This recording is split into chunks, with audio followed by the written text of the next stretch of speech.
All right, the last method, we've made the map speak compass, so we're going to go the other way around. We're going to make the compass speak map. Now, instead of drawing the magnetic lines on my map now, this particular compass is declination adjustable. It's got a little screw right here. Here, I'll zoom in on it. It's got a little screw right here, and it's got a little scale down here at the bottom. It comes with a little key.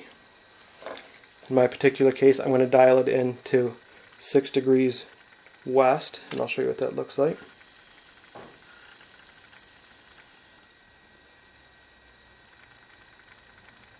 There you go. That little mark is now at 6 degrees instead of 0. And what that does for you, as you can see, let me get that away from it. The doghouse is now skewed in the compass. So the meridian lines are still going north and south. The doghouse is just pointing at 6 degrees west. So now when I go to use a map, I don't have to rely on having magnetic lines on the map. I can just use the true north-south meridians that are already on the map. So when I do that, I can take a bearing, line it up, line up my meridian lines in my capsule with the ones on the map, and then when I actually go into the real world to point that bearing and walk, I'm really going to be pointing off in the direction that my doghouse was skewed, so it automatically takes care of everything. It takes care of that for you. It's very neat and it's very handy. So I guess those last two are the easiest and most popular methods. Either draw the lines on your map, which is very simple and easy, or just have a declination adjustable compass. Now, I don't like to tell people which method to use. They're both great methods and I use them both frequently. I would rather you know the downsides to each method and choose what works for you the best. So let's talk about the downsides for a minute. In the drawing the magnetic lines map, obviously you have the accuracy issue in that you're going to have to transfer these lines accurately. If you're wobbling back and forth, the better you can put those lines on the map, the better. The other thing is planning. If you're doing this, you really have to plan things more in advance. It does take time to do this. This was a small map.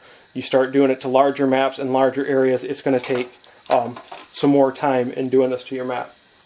Another thing is that if things don't go as planned and you're relying on this method, let's say you're out on a week-long trip, you have all your maps, all your lines drawn, all the maps and all the areas you think you're going to go, and then your buddies want to drive a half an hour away and hike. And all of a sudden you look at your map, you flip it, and you don't have lines there and you don't have a place or time to get them drawn on.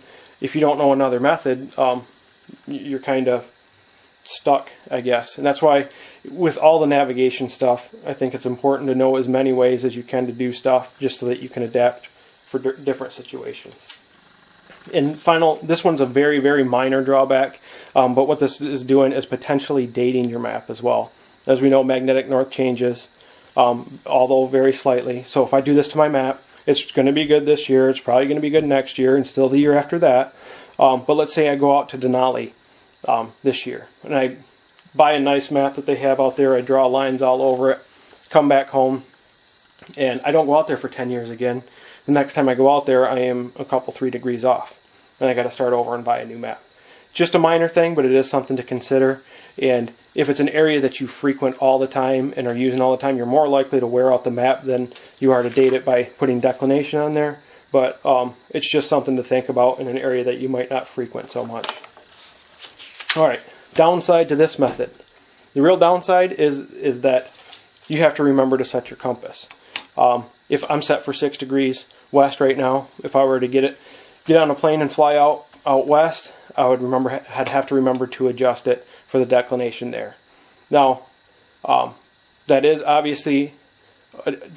probably about the only downside to this method. It is a downside, but I don't see it as any disadvantage over this method, because if you're going to do this, you obviously have to be aware of your declination, where you're going, and you also have to take the time to do this.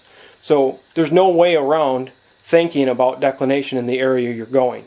So it's just a matter of how you plan to deal with it.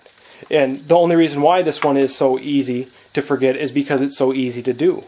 You know, I mean, it's just a couple tweaks and you're done. You don't have to, you know, you don't have to sit down with your maps for 20 minutes and scribe lines.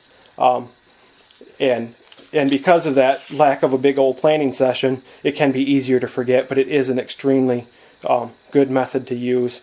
And it's just so uncomplicates life a lot of times. And even if you do the magnetic north lines method, like I said, if you end up going into a place you didn't intend, it's good to know this method as well. And speaking of which, you know, in the forums we're always talking about getting lost and doing things. Well, you might get an area off the map where you didn't scribe your magnetic lines. So, and that's what being lost is all about, something happening that you didn't intend. So it's good to know a method that is not dependent on having something on the map as well.